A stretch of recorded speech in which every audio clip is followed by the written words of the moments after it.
Good afternoon. So this is mainly the session on the fuel supply and the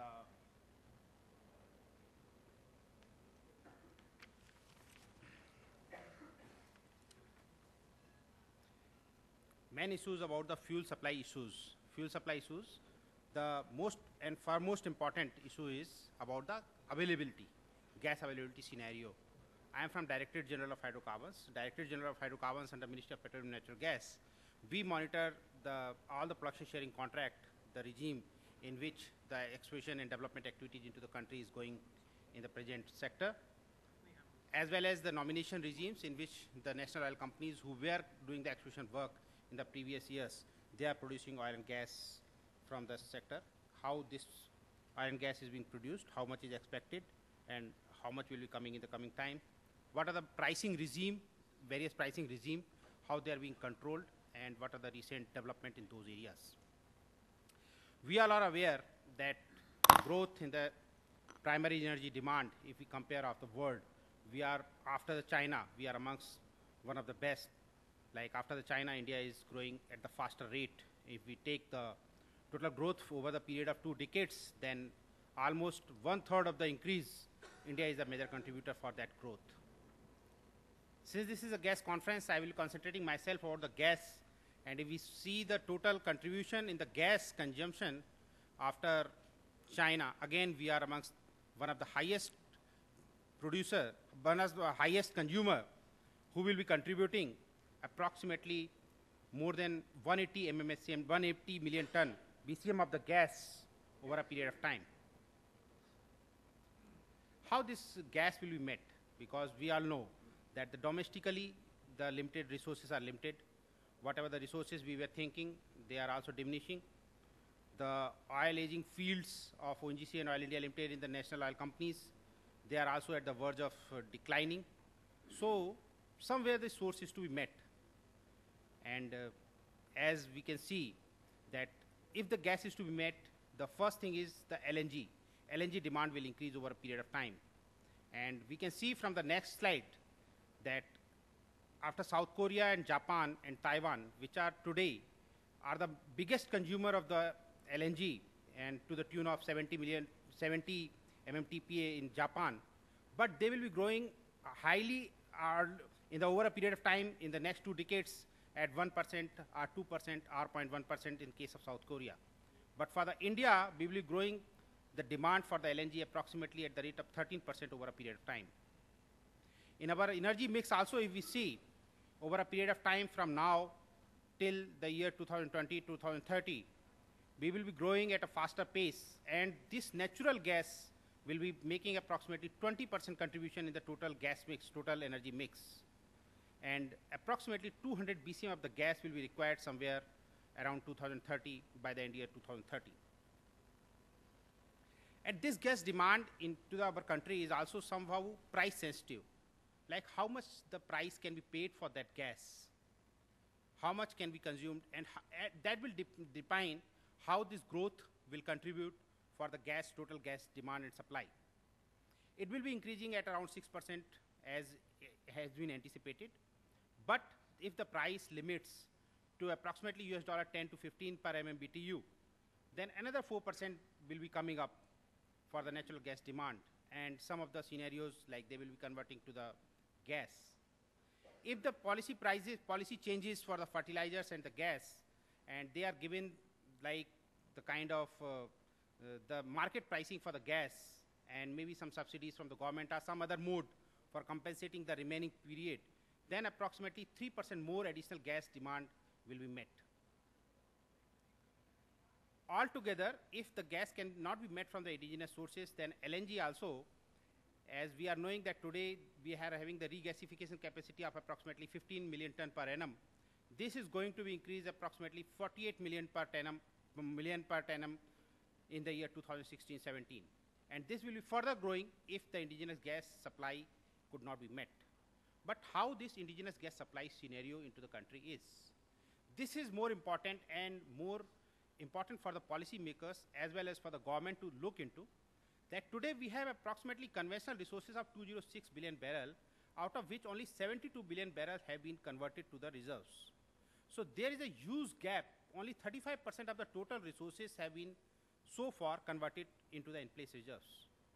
We have huge unconventional resources into the country. For the CBM, out of 92 TCF, which are the resources into the country, only 9 TCF had been converted. So indigenous gas, definitely it is cheaper resources, long-term resources. So more efforts are required in those areas of CBM and conventional oil and gas to convert those resources to the reserves. Another is shale gas, which is a game changer in US total energy economy. We are also having huge resources of the shale gas because we are exploring oil and gas for last 50 years. We know which are the shale basins, but in those shale basins, we have to initiate the shale gas exploration for which the policy is being formulated.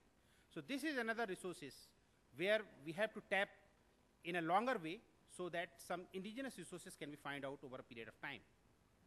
We all are aware that today indigenously we are producing approximately only 41 MMT of oil, 42 MMT of oil, and this will be further declining.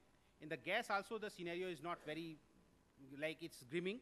From 120 MMSCMD of the present production, it will be growing to 176 million ton with all the new finds water have been found so far. So even the self-sufficiency into the gas will further decline from 49% to 47% because demand is going to further increase in the next 5 years. But what about next 5 years? This is most important, that indigenously we have made approximately 180 discoveries, but out of those 180 oil and gas discoveries, only 22 discoveries are such which have been put on production. So remaining 158 discoveries, which is a large chunk of our Indian sediments, which are yet to be explored, like commerciality is to be established, exploration is to be completed, and when those discoveries will come at the commercial stage, then we will come to know how much indigenous more production will be coming out of that. And these 180 discoveries have also been made in only the sedimentary areas which has been explored so far. And still 1 million square kilometer area out of total 3.14 million square kilometer area of our Indian sedimentary basins is such where exploration has just to be initiated. Only the thing is more policy initiatives are required to bring those areas at a faster pace, giving more initiatives to the companies to explore, because they are all sedimentary areas which are not the easy areas for going on. Government is planning for open acreage licensing policy because as of now what we were doing, we were identifying certain blocks, we were giving those blocks for the award, and the companies were coming and doing the exploration work. So very soon we will be identifying entire country, we will dividing the entire country into the different grids, and those grids will be offered all around the years. Any company can come and they can identify their nature of interest, and they can tell to the government that this is the area where I am interested for. So very soon we will be opening up these areas, and once the open acreage licensing policy comes in figure, then definitely we are hopeful that more exploration pace can be initiated in at least remaining 1 million square kilometer area. Another important thing is about the allocation and pricing, because these are two important issues for the indigenous production of the oil or gas. For the oil it's okay because it's international pricing for the crude oil, but for the gas, the production sharing contract which is signed by the government, between the government and the contractor, the gas pricing formula in that is to be approved by the government. And that approval is also, that supply is also as per the gas utilization policy of the government. So these are the two hindrances where the contractor does not know how much price he will be getting for his gas out of those explorations, and where he is to supply that gas so that he can get that much price. So these are some of the two issues which need to be addressed at a bigger pace, not within the framework of the product sharing contracts, so that more work can be carried out in those exploration areas. We are aware that gas utilization policies, it defines the order of the priorities. First it is to go to fertilizer, then LPG, then power plants, then city gas distribution, then CGD and other areas. But looking into all those things, we are aware that as of now the gas pricing for the nomination areas was approximately $4.2. And the first biggest gas which was found into the country in the KG-D6, that price was also determined by the government at approximately the same price.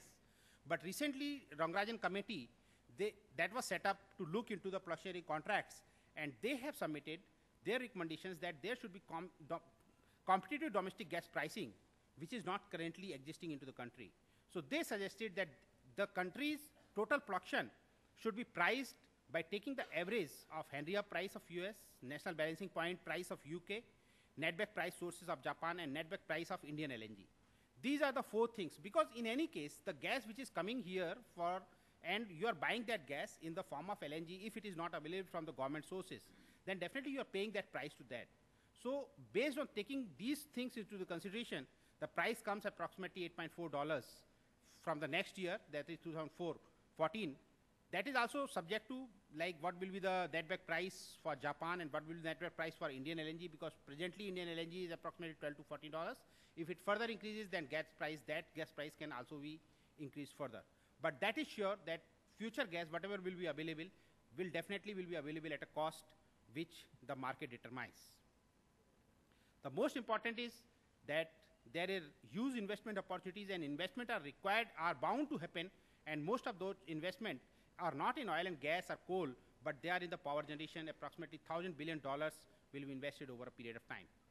Thank you.